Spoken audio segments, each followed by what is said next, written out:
Greetings and welcome to Union Street Hoops, a podcast dedicated to Valparaiso basketball and the Missouri Valley Conference. I am your host, Paul Oren.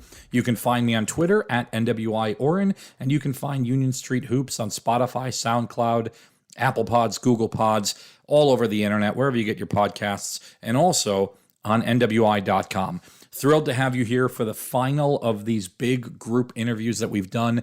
I did the freshmen a couple months ago. I did the transfers a couple weeks ago, and now here are the scholarship returning players. You've got Sheldon, you've got Ben, you've got Connor, you've got Emil, and you've got Eron Gordon. A great group of guys that came together, and this was really a lot of fun.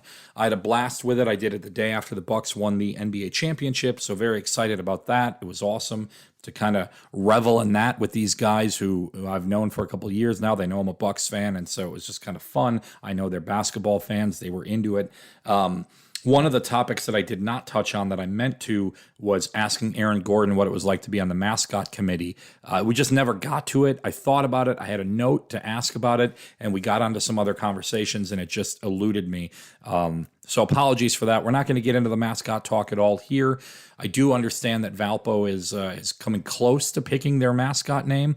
Apparently, Jose Padilla, the president of the university, announced in a town hall that he was close, or he had made his decision. He just now had to concentrate on the art aspect of it. I read that on a message board. I actually don't know this. I'm going to be gone for a couple weeks here on vacation and have not yet. I don't know when they're going to announce it. They might announce it when I'm in the middle of nowhere and can't do anything with it. But I'm very much looking forward to that announcement whenever it happens. Obviously, the schedule for the upcoming season. Looking forward to seeing who Valpo is going to play, when they're going to play them. Let's get rid of these back-to-backs. Although we'll talk about that with the guys here in a second, what they thought about it. And we're getting close. We're getting close to the start of the 2021-22 athletic season. Football, volleyball, soccer going to be rolling back. Cross country, all the Valpo sports going to be coming back here by the time I get back from my trip. I imagine these athletes will be back on campus, and obviously we look forward to that. So looking forward to you guys enjoying this episode. I think you'll really like what these five have to say. And thanks for following along throughout this process. I really enjoyed the chance to get to talk to all of the Valpo basketball players. What I learned last year during COVID was that it's really hard to tell their stories when you don't get to know them. And spending a year basically away from them, I didn't get a chance to. I still have only met Connor Barrett like one time in person. The guy's been around here for almost 2 years, it feels like. So anyways, thank you guys for listening. Enjoy. Today, we've got the 5 scholarship returners from the Valpo men's basketball team. These are all guys who've played at Valpo already. They're back. We did this with the freshmen. We did this with the transfers. And this is kind of the putting a bow around the whole thing. Fellas, thank you. It's Wednesday afternoon. Thanks for joining. How are you guys doing today? You guys good? Doing very well, yes. Pretty solid. Good. Obviously, the Milwaukee Bucks won the NBA title last night, and I know that this is about Valpo, but honestly, I'm a Milwaukee fan, so everything revolves around that. Sheldon, I know that you're very active on Twitter. I think you love Devin Booker. I think you also love really everybody.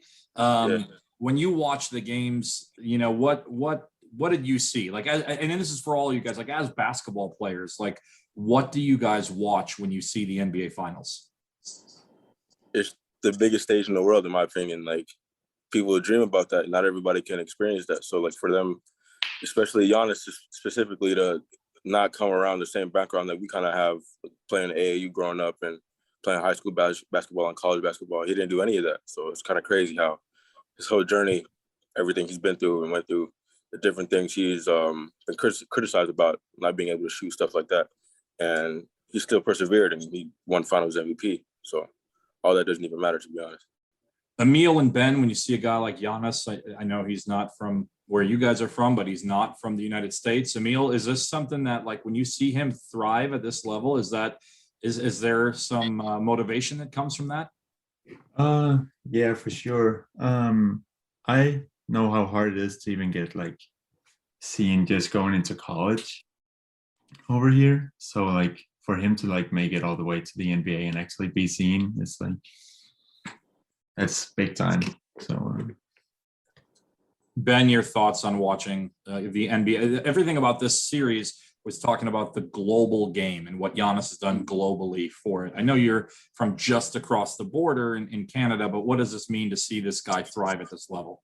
Yeah, I mean, kind of what Sheldon was saying. It's just a culmination of a great story. You know, he was talking about his mom and his family and everybody selling things on the street, and then to just kind of work his way up with the game, and then, you know, using the game as an avenue to get different places and obviously make it to the league and then just thrive the way he did. Says a lot about his, you know, work ethic, his attitude, and his perseverance, which I think is could be inspirational for anybody, you know, around the globe. So for me, I just look at that and go, you know, like, what's stopping me from being great?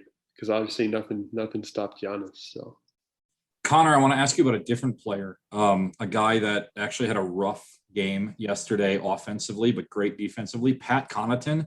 Pat Connaughton kind of looks like the maybe 11th or 12th most talented guy on a 10-person court, but like, I actually see him do a lot of things that I thought I saw you do in your brief time. You know, hard-nosed, gritty, going to hit shots, going to defend, going to get long rebounds. When you see a guy like that, what do you see from him? Actually, we were talking about this the other day in the locker room. Or actually, we were actually watching the game together, and I was saying Pat Connaughton he's a gritty guy, and everyone said he played just like me. But I've always liked Pat Connaughton. He played at Notre Dame back in the day, and I always admired his game. So, but yeah, I love to see him thrive. So. That actually makes me feel good that maybe I can see basketball a little bit the same way you guys see basketball, because I see Pat Connaughton and I saw there was a great shot early I think in the playoffs. He got cut in the face, and there was a close up of Pat Connaughton, and I said if John Kaiser played for the Bucks, this is what he would look like. I know some of you guys played with John.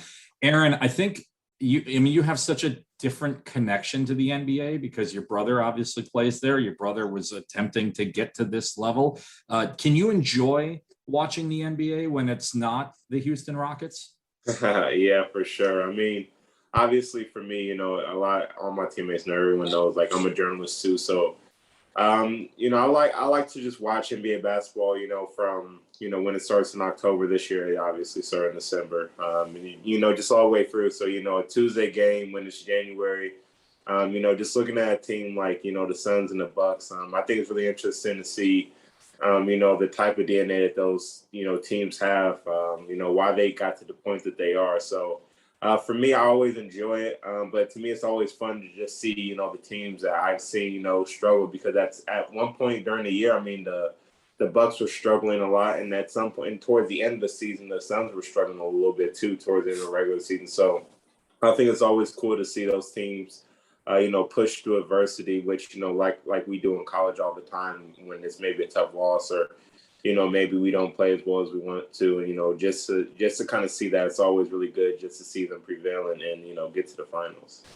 Much like you guys watch game tape, I imagine, or practice film or anything like that, I spend a lot of time watching press conference clips because I think I can get better as a journalist from that, ask better questions, do things like that. I'm always trying to pick up what my, I guess, competition's doing. So I've been watching a lot of the Giannis press conferences because I think it's just been a joy to listen to this guy talk about the game and all of that.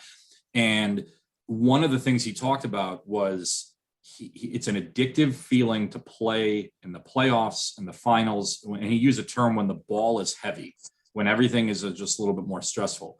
For the guys that were, this is, I guess, Sheldon and Connor, not for you guys necessarily, but the guys that made that run in the Missouri Valley Conference tournament a couple of years ago. Eron, can you talk maybe a little bit about what that means, the ball getting heavy, the pressure, and the run that you guys went on, and kind of how that might be different than a game in October or a game in February? Oh, well, for sure. I mean, I think anybody, especially who's played high school at a decent level, I mean, they feel it too. I mean, whenever you are in a situation where, you know, every little step matters, every single free throw matters, every single play matters, it kind of puts you into like a mental state to where, you know, you're trying to get to a calm place and you're trying to, you know, maneuver things out. And I think, you know, for me and, you know, what we did in 2020 during the tournament, it was a unique time because I felt like, we were clicking on all cylinders, and that's just the best part about it. So I think right there, what Giannis was probably, talking about is just, being in a comfortable state when the stakes are at its highest. Ben, what did you take away from that run that's kind of helped mold your experience so far as a college basketball player?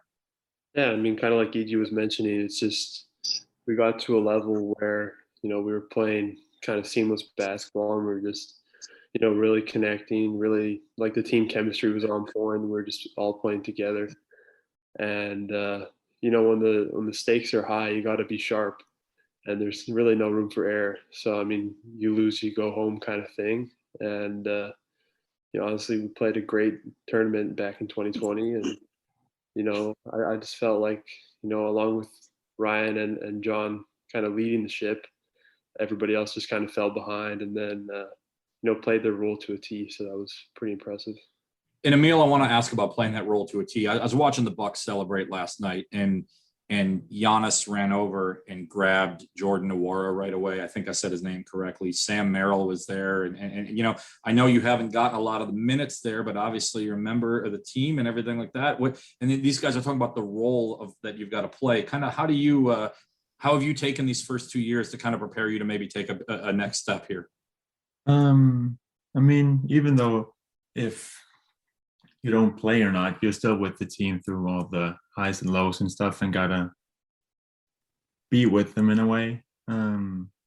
Sometimes the highs doesn't feel as high if you didn't get a whole lot of minutes and didn't play a whole lot.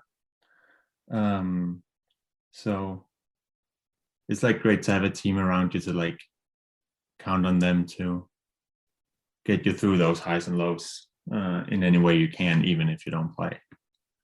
Sheldon and Connor, you guys had such an interesting introduction to college basketball last year, particularly when it comes to the conference, in that you didn't have the traditional, we're going to go to Northern Iowa, play a game, come home, host Drake, go on the road. You did these back-to-backs. What was that like, your introduction to college basketball, and the fact that you were getting one game, 6 hours off, got to get back at it, whatever. What was that experience like last year? I enjoy playing back-to-backs or having like a lot of games, and like, not a lot of games, but like say like 2 games in 3 days. Like I enjoy things like that. Like I don't like taking long periods of time off of like basketball. So like that was fun for me. It's kind of like AAU if you think about it, just playing one game, regrouping, win or loss, watch film, make adjustments, and then go back at it the next day. So yeah, I enjoyed it. It was fun for me. Connor, what did that do to your body to have to go through that experience? Yeah, I think it was a little tough. I was really tired the second games. For the times that I did play and I did get in, the second game was always the one where I was winded the most. My legs were hurting. So, but I hope the next year it's hopefully a little bit better with that. I don't think we're going to ever have that schedule again. At least I hope we don't have that schedule again. Connor, hopefully. You played 1 minute in the season opener. You barely played the first couple of games, and then you had a non-D1 game where you played amazing, and all of a sudden you're a starter. How did that happen in that short window to go from like not getting off the bench there? And obviously the coaches have got the reasons what they do, but like, what did you have to do to kind of stay in the moment to make sure that when your number was called, you were ready to go? I think I just had to play my role the best I could for what I can do. And I think I fit a role perfectly. A guy who comes in, makes shots, defends, and has charges, loose balls, and gets rebounds. So I just try to find my role and do what the coaches ask me to do. Eron, we talk about the idea of a role. You just were honored by the university as the Male Unsung Hero Award for the entire school. I'm not sure if you even noticed that the ARC Awards happened. They just did them over Twitter or whatever. But when someone says to you, you're the unsung hero, what does that mean to you?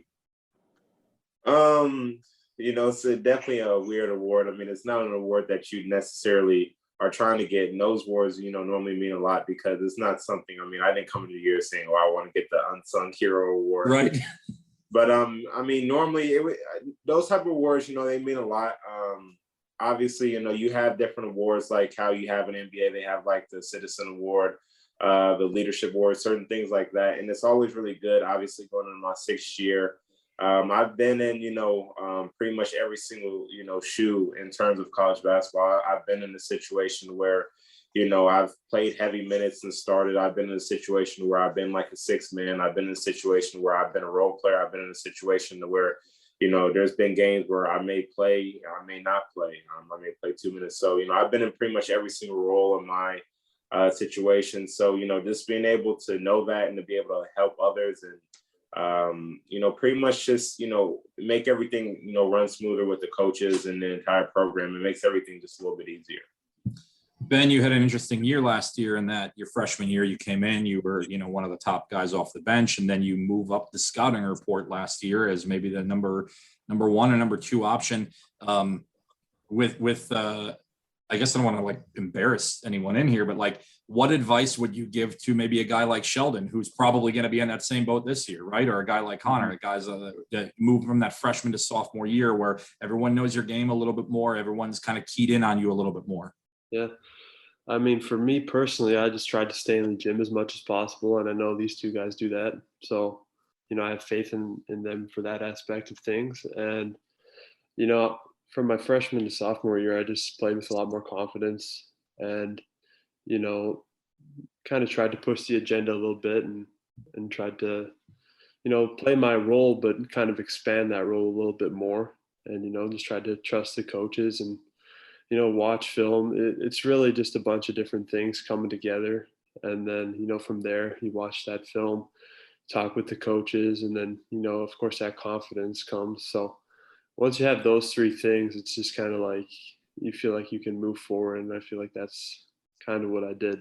But I mean, everybody's journey is different. It could look different for Sheldon, different for Connor. But, those 3 things were kind of what helped me along. Sheldon, Ben just said stay in the gym. I think the worry about you is you need to get out of the gym sometime. Man, talk to me about these late night dunking sessions that you do that are kind of famous on Instagram. I mean, I haven't been dunking for too long, so like, and I know I'm not going to be dunking for forever, so I really just like do what I can while I can. My pops, I got my athleticism from him, and like I see him move sometimes, but he can't get up like he used to. So it's like, dang, I know that time is coming. So really, I just have fun with it. I understand that like Father Time is going to come, he's going to do his thing, and I'm only 20, 21 almost, and I want to make the best of this opportunity. So dunking videos at late night is just me trying new things, seeing what I can and can't do. You see guys like John Moran, Zach LaVine, Aaron Gordon, all those dudes in the league try new things. I'm thinking, okay, what can I do? What can I do that a lot of other people can't do? That's how I think about it. Aaron, do you throw down dunks in practice? You said what? Do you do these dunks in practice? No, not the ones that Sheldon does. Aaron, I'm not sure. I just counted this up a little bit ago. You now, when you add all these new guys in that are coming in this year, you will walk out of this place having been teammates with 36 different guys at Valpo. That's insane. I mean, there's 4 of them in this room with you right now. There's 32 other people that you've been teammates with.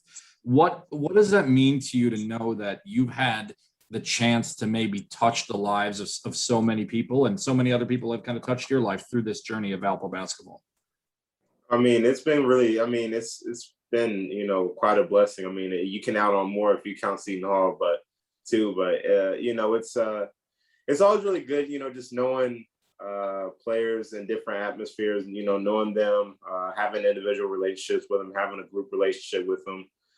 That's always been like the funnest part. It's just to kind of individually talk to everyone. There's been, everybody that's been here, I've talked to, just individually, and, we've shared our stories. And then obviously we're always doing a lot of team stuff. So just seeing people, interact within a group and then interact individually is really cool to see. And then pretty much everybody, I actually just did a podcast with Derek Smith 2 days ago.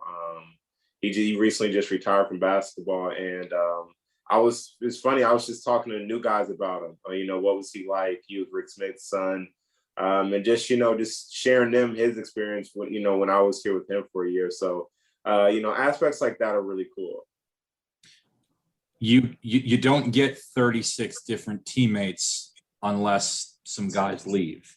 Yeah. And I know this is maybe an uncomfortable part of this conversation, and I'm not trying to get into specifics about all of this, although Sheldon, I did love we're going to circle that date on the calendar with Missouri State Twitter back and forth we had with Donovan. I thought it was awesome.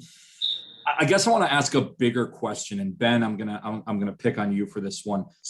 How do you guys find out when a guy is going to leave? I mean, is it a surprise where it's like, oh man, this came out of the blue, or is it like, okay, season's going to end, we know these 5 are gone immediately? Like, what's that conversation like throughout the year, or is it a blindside thing? How does this work in college basketball? Yeah. Well, I mean, this past year was a little bit of both. There was a few guys who, the rumors were kind of going around, kind of hinting that they might be leaving. And that was taking place during the year and, like halfway during the year and things. So you kind of heard that going on. And that was kind of surprising, halfway during the year, and a little bit disappointing too, because you don't want to throw away half a year, which I felt like we kind of did. So yeah, I mean, that happened with a few guys. I'm obviously not going to say who, but, and then, there was a couple down the stretch where, I was kind of surprised at, and yeah, I think maybe just 1 or 2 that kind of caught me off guard. But I mean, we're all a team, and we all kind of, things kind of make the rounds. So. Emil, I imagine these guys are your brothers for life, whether they wear the Valpo uniform or anything else. Do you keep in contact with these guys and the bonds that you created? I keep in contact with Siggy a little bit, trying to as much as I can. I mean, it's a little bit tough being here. I hardly keep in touch with my family with everything going on, but I try to keep in touch as much as possible. So I want to ask you guys kind of a wider question. And Connor, I know you've been around probably a bit more than some of the other guys. At least I saw you in some practices or whatever. When we had the transfers on here last week or 2 weeks ago, Trevor Anderson talked about, even before you guys started playing basketball, you guys kind of all got together in the locker room. You sat around for 45 minutes and just, as I think Trevor said, chopped it up. Terms I don't use, but whatever. Like, what's it like being in the locker room and then looking around and realizing that you got a whole new group of guys that are now you're gonna build this bond with? And what's this early introduction process been like with all these guys? I think from the first day, we all kind of understood each other's like sort of memo, sort of personalities. I think it was pretty easy to meet everyone. I think all of us returning guys are pretty outgoing people. So I think we all really welcomed them, and I think they really liked it. And that 45-minute talk in the locker room, I don't remember exactly what was said, but I know we did talk for a while, and it was a good time. Sheldon, you arrived a couple of weeks later, I think, and Emil, I think you did as well, and Ben, I'm not sure when you got here, but Sheldon, what's it like coming into the arena with guys that now have been Valpo basketball players for a couple of weeks and been here, and now you're coming back to your spot, and I think you'd put on Twitter that like Cam came up to you when you were unpacking and said, "Let's go play one-on-one immediately." Yeah, I walked in the gym, didn't even go to my room yet, and he was talking to Peter and Blake, I think, and he was like, "Let's play ones." I'm like, "Bro, I didn't even go to my room yet," but all right. But it's been fun, man. I enjoy everybody's personality. Everybody's clicking, and chemistry is really good. I really like what we got going on here. It's pretty fun. It's exciting. I know the fans are excited. I don't want to like say too much, but things are gonna be rocking here for sure. Like I can just tell. I got a good feeling about everything we got going on, but everything's been pretty good. Ben, how important is July and August for the formation of a team? And I think you probably didn't get this at all last year. This kind of off season, the way that it probably should be done. Yeah, exactly. I mean, with last year, I mean, I think I came back mid-July and there was really nothing going on. People were kind of in and out, trying to find gym space at different churches, wherever, like outside. And, it's just not the same as what we got going on this year when we got the whole team in the weight room together, everybody practicing together. So I think that's huge. And then, just off the court, I think this year's group really enjoys each other's company. And, we've gone together off the court. It could be at whoever's house, whoever's apartment, whatever. But, a few of us have gone, mini golfing and, like fishing, even just different things to get to know each other. And that's obviously going to show down the line. But, it's been really great to just get to know everybody on a personal level. So everything will click on the court. And I think, like Sheldon was saying, I'm super excited for this group this year. And, it'll be rocking in the arc. So. You guys had, at least I know Ben, you hinted earlier, he said obviously I'm not going to mention anybody. I will. I thought Ognasovic was one that if you guys would have had a normal year, I think he would have fallen in love with this place. And I really wonder the attrition that we saw, guys leaving, how different that would have been. I also thought that if COVID didn't hit a couple of years ago, and you guys coming off the Valley run to the title game, I was certain that entire team would come back, because it was just like, oh, let's get in the gym, let's practice. But everyone had to scatter right away. And again, I hope we never really have to talk about COVID again. But Emil, I wanted to ask you about this. Like Eron can drive home to Indy and fine. How scary was this idea of this global pandemic hitting? Can you get home? If you get home, how do you get back? Are you allowed to come back? I imagine the weight of all of that was just like far more than anyone should have to put up with. Yeah, it was definitely heavy at times. Like I spent, right as COVID happened, I spent 3 months just trying to get back home to Denmark. Once I got home, I spent 3 months trying to get back into the US. And once we were here, like no family could visit or anything. So it was a year without like any actual family contact. So it was definitely tough at times, especially around the time when I also got injured and basically just sat in my room for, I don't know, weeks on end. It was definitely tough. Especially when you also couldn't be around the team and stuff. They were all quarantined. So it was definitely a tough year in that aspect. Ben, how much struggle did you have? I mean, it's been well documented your 7 or 10 or 15 times in quarantine, but the getting home and coming back, was that hard with Canada? So that they just, I think, have opened up the borders, or will open up the borders to vaccinated people or whatever. But how difficult was that during COVID? Yeah, I mean, obviously during the year I didn't get to go back. So I was here last year from July to May 1st. So that's like 10 straight months at Valpo, which was different, because usually I like to go home for, at least one time during, the Christmas break and maybe have some family down for a game or something and during the conference season, but obviously none of that happened.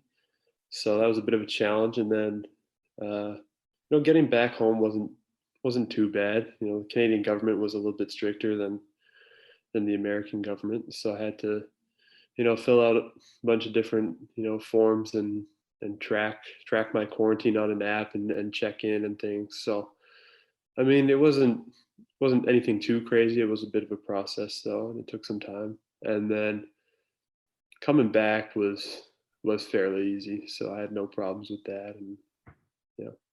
I've got a couple different topics I want to shift to here for a second. The first one is about being a student athlete. Obviously, you guys have earned a Division I scholarship to play basketball, but there's an education component to this. Every once in a while I get pulled behind the curtain a little bit. And at the end of the conference tournament last year, I came back to the team hotel and I had a conversation with Matt for a while. And Ben, you were up in the ballroom and you're like, I got to go do homework. I need this done. I can't imagine maybe this happens all the time, but I thought it was just strange. Like most crushing loss of the season, the year is over and you're like, I got to go get homework done. I mean, how much of the student part is part of this whole experience? Mm-hmm. Yeah, I mean, it's definitely a balancing act. And, of course, we got practice all the time and weights and games and everything like that. But there's a second half of our life that obviously nobody gets to see on ESPN, and that's in the class. So, like you mentioned, you saw me doing homework. That was just, do that night. And we had a busy tournament and I had to get that done. but I mean, that's just part of being a student athlete. So, a lot of guys face it, and I mean, that's just what we're here for. So, be an athlete, be a student. I know you taught yourself the stock market in quarantine and all of that, and got a business sense. I know, Eron, you're going to go into some journalism and take my job, and that's fine. Connor, what do you want to do with life after basketball? I honestly haven't decided what I want to do yet. But I'm gonna major in finance, I think. Maybe I play basketball after college, I don't know, or maybe I go into coaching. So I don't know. We'll see what life takes me. Emil, what about you? Kind of the same boat as Connor. I haven't decided fully yet, but some sort of architecture, construction, maybe. Maybe keep playing basketball for a little bit, but not sure at all. And Sheldon, you got obviously know basketball is a big part of your life. Yeah, I just hoop. I'm going with the flow right now. I don't really got nothing. Ideas yet. I feel like it'll just come to me though. I'm not really stressing about it right now. Huge development in college basketball this year. Name, image, and likeness.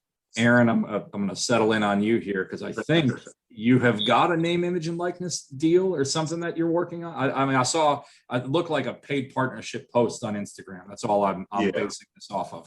Talk to me about name, image, and likeness. I know we did an interview a couple of weeks ago when this all went down. I thought you were maybe best positioned out of any of the athletes, just with your social media presence. What does name, image, and likeness mean to you? What has it meant to you over the last couple of weeks since this all took place?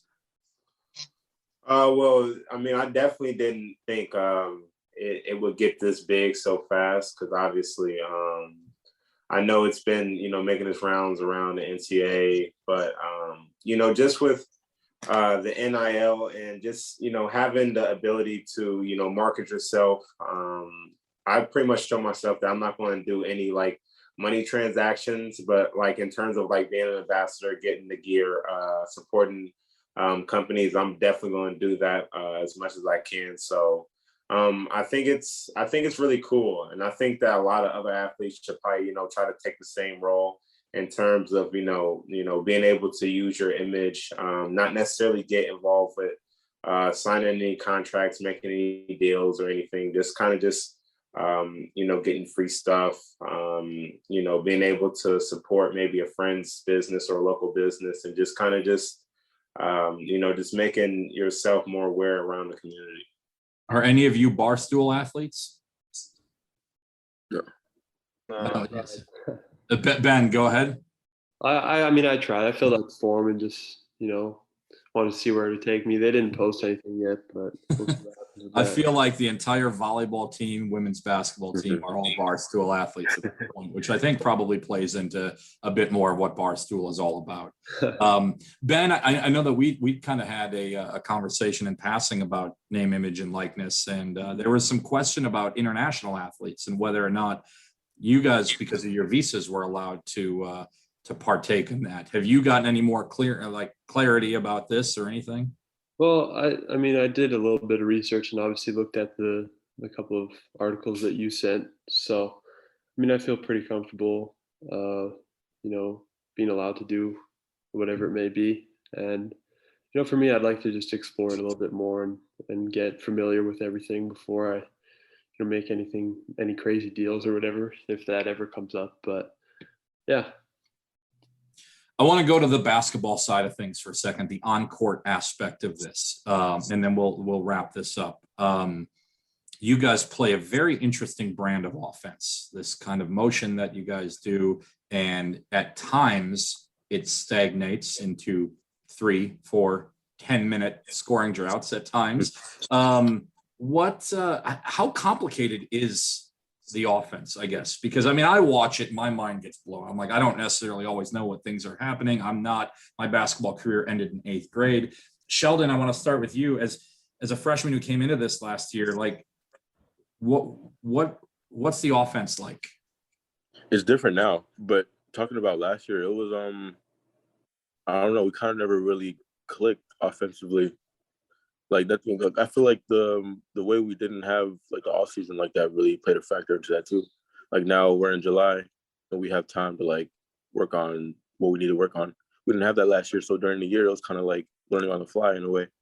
And it was tough a little bit going on those little drops like that. It starts making me think like let me kind of do this on my own a little bit, and like things didn't really work out how you wanted it to, so you just didn't score, and obviously that resulted in losing games. So I don't know. I feel like everything comes full circle. I feel like being here now in July, things are going to be different. We got a different offense now. We got different players now. I feel like those drops won't happen anymore. I'll say that. Connor, one of the knocks on this team was that they couldn't shoot 3-pointers. You can shoot 3-pointers. And well, obviously when you got hurt, it took away part of that a little bit as well. How important is the perimeter game for what you guys have done or what you guys are going to do offensively? I mean, I think it's great. Now that we got more shooters in here, I think it's nice that everyone can sort of shoot the ball. It helps a lot, one team, so it spreads the floor out, and it creates mismatches for people on the court. So I think having shooters is really going to work to our advantage throughout the whole year. Emil, you've got Big Joe on the team now. You're not the tallest dude walking around anymore. What's Hedstrom been like, and what kind of what can that position kind of add to the floor of having just a traditional big that maybe Valpo hasn't had in a couple of years? So we haven't gotten to see him play a whole lot because of injury so far, but I don't think I've met a guy with that much energy before and that size. So he's definitely going to add a spark to the team in like every aspect energy wise. But also just to have a big guy in practice like that to fight with and stuff is definitely going to help once we meet some of the bigger guys in the conference and non-conference. Ben, talk to me about your impressions of Thomas Kithier. He seems to be a guy that you can have a lot of fun alongside, probably free up some things for you and you free up some things for him. And it looks like it could be a really kind of fun interior battle that you guys give opposition. Yeah, I agree. I mean, in practice, we've only got to be on the same team once or twice. And, you know, I tend to play more of the 4 and he plays the 5. And, you know, we can interchange that a little bit. But, I mean, it's really exciting to play with a guy like him. He really has an IQ about the game that, you know, makes it easy to play with, makes him easy to play with. And, you know, I think the high-low connection is going to work really well. He fights really hard for position and, you know, posting up because he's had to go against, you know, some really big guys when he was at Michigan State and everything like that. And, you know, his motor's just always going. He brings a lot of grit.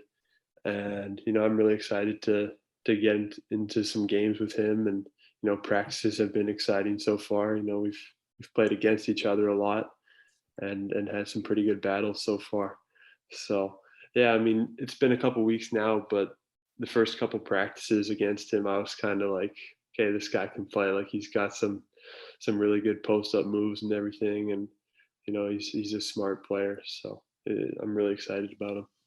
Eron, is there a newcomer or a transfer that has been just has kind of lit a fire for you or whatever? I mean, I go back and because I know you're old enough to know this. When Alec Peters was here his senior year, he's kind of big man on campus, and John Kaiser comes in and just says, I'm going to piss this guy off every single day and go at him and make his life a living hell. And it really kind of sparked something in Alec, I think. And so I wonder, are there any of these younger guys or these transfers, maybe not necessarily that kind of contentious relationship, but that you see them and you say, hey, I might be the old guy, but now like I can't wait to be on the court with this guy? I'm really excited about everyone. I would say surprisingly, I think Preston has done a really good job of, you know, really, I would say just attacking the workouts. Obviously, you know, he doesn't have the biggest name. You know, he's a freshman. Not that many people have talked, you know, too much about him, but he comes in and he works really hard. You know, obviously for being my 6th year, me and Trev, you know, it's our 6 years, you know, he's kind of always in a guard group with us.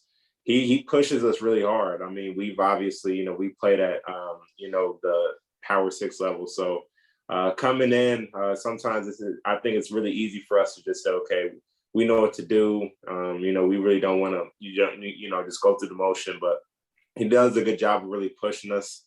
in drills or, whenever we do split up guards or just, in practice, having him guard us at times. It's been really good. Sheldon, you hinted earlier, and Ben's rolled with it, that it's going to be rocking in the Arc this year. Who are these guys? Has you excited to? I mean, is it Kobe? Is it Slim? Kind of which of these newcomers has you just super excited? I played Trev one-on-one a few times. That dude's a problem, bro. Like, I didn't know he was as good as he is. So it'll kind of take off some weight off me, I guess, to like do what I need to do. I feel like instead of teams having to scout for me, they're gonna have to scout for him too, and go like guard wise. You feel me? So like, he's a problem. Slim, he's definitely gonna make some strides. Who else he said?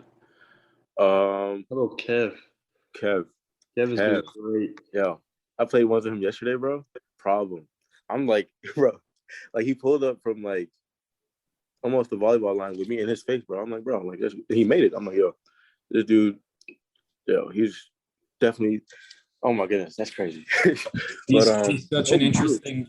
He's an interesting story. All these Big Ten transfers, and now this D2 guy that gets an extra year that says, "Hey, I'm going to go take a shot." It seems fun. I want to end with this, and I think he listens. So maybe I'm curious to see.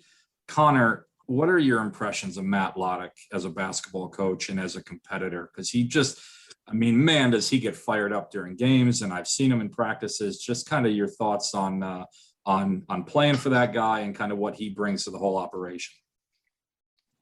Yeah, I mean, coach is great. Trevor put it perfectly. Like last week, he said, "Coach is great. He's not like other coaches. He gives us a lot of leeway. He's honest with us. So I think that's good. But yeah, he's really fiery, and I love when we get into it at practice, and then he's coming over like yelling at us too. But yeah, it's a good time. So coach is great.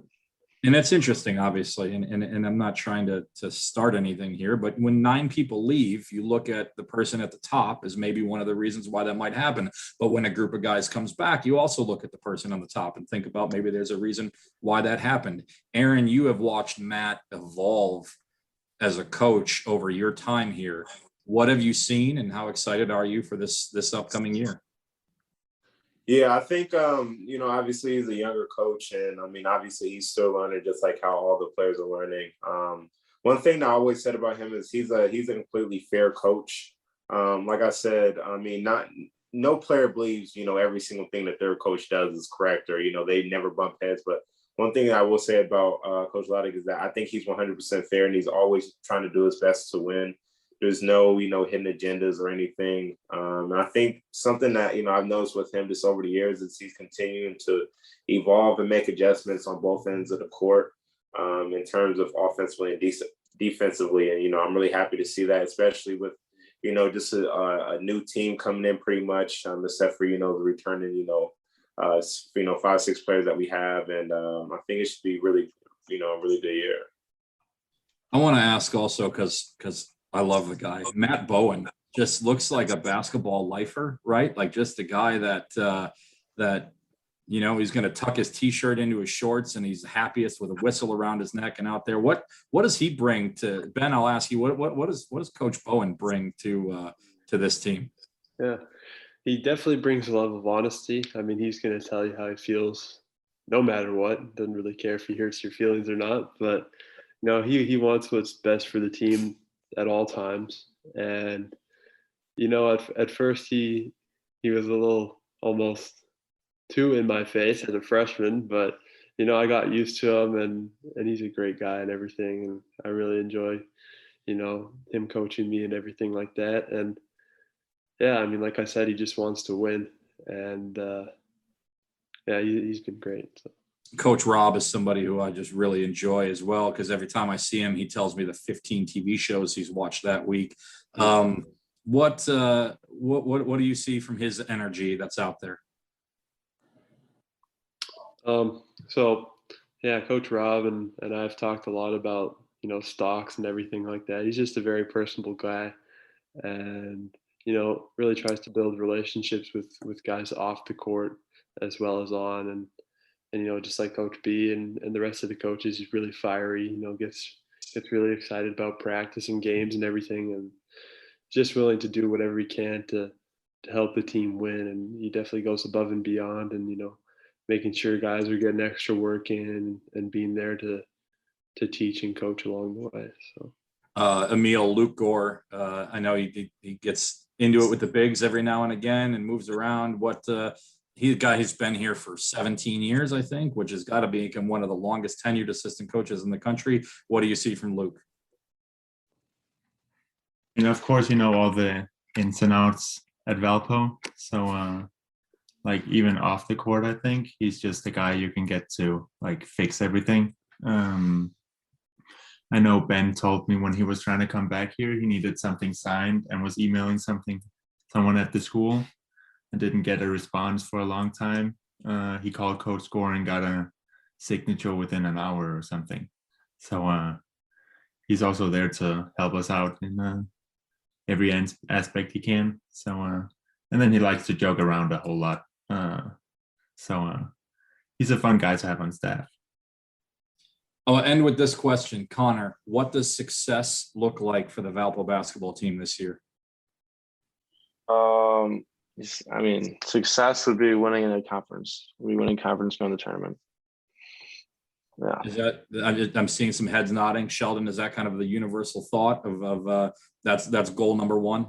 110%. Yeah. Eron, how many steps does it take to get to that point? I think it takes a lot of small ones. I don't know how many steps, but it would take 1,000 really, really, really, really small steps.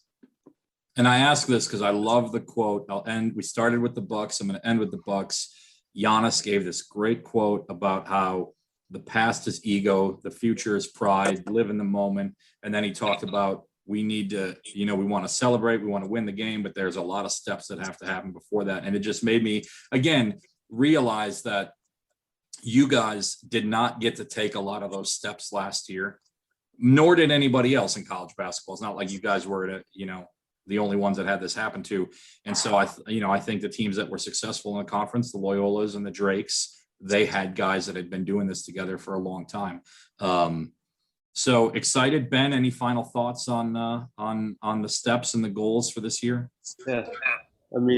Like everybody else said, winning the conference would be the number one goal in the back of everybody's mind. But, like EG said, it's going to take 1,000 tiny steps. And I think starting this early is really going to help. I think chemistry is going to be super important. And I think it's, I can speak from my own experience. I think it's 1,000 times better than last year already. So that's going to help. And, just attacking each and every day, being excited, being bought in. And, I think if we have that attitude of buying in and wanting to get better, I think everything else will fall in line and we'll begin to make progress with those little steps. Well, fellas, thank you very much for joining today. I hope, to continue to see you guys throughout the year and hopefully in person. And I got a victory parade to drive to. So thank you guys very much. I'll catch you guys later on this summer. Appreciate you, Paul. Thank you. Thank you.